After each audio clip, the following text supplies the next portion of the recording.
Happy 8 months, Haven. Thank you kasi dumating ka sa amin.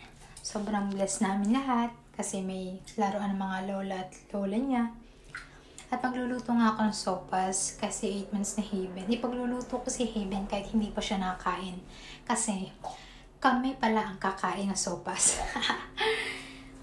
Okay, magluluto na si Madam at nilagyan na nga ito ng patis. Madam, baka naman pwede mong bilisan dyan sa pagluluto mo kasi gutom na yung mga amiga natin sa bahay. Gutom na ang mga nakatira sa mansyon. At naglagay na nga si Madam ng paminta.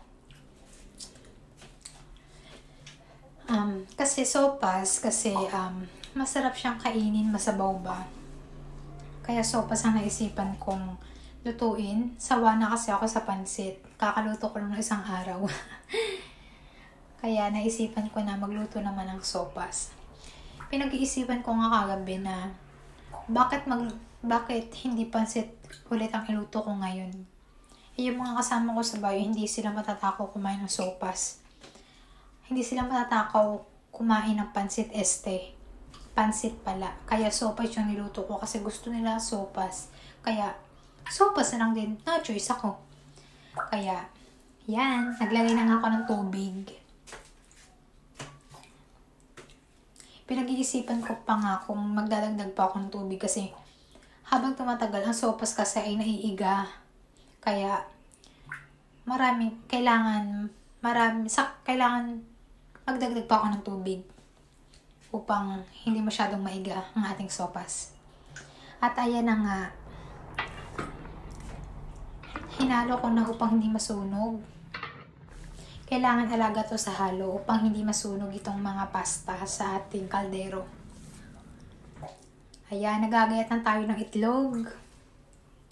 Ng repolyo kasi kakapabili ko pa lang nito. Kaya late ko nang ginagayat. Kaya pinatay ko muna ang kalan para hindi masumpok ang ating sopas. Ayaw nga ni mamang kumain ng repolyo. Huwag ko raw lagyan. Kaso ako magluluto kaya masusunod ako. Lalagyan ko to ng repolyo. Notorish ka, mama.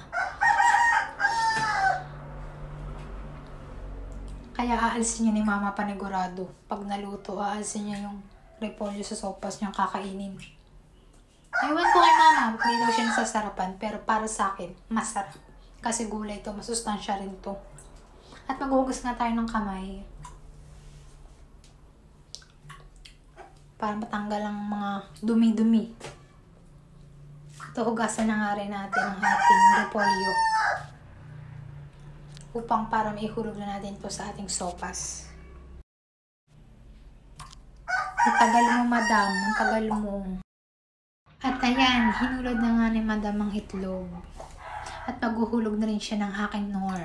Okay, Knorr chicken yan. At yan, luto na ang ating sopas. Tamang-tama sa tagulan. At ito nga, habang nakain ako, gusto na rin ni Haven kumain at natatakam na nga siya. Thank you for watching!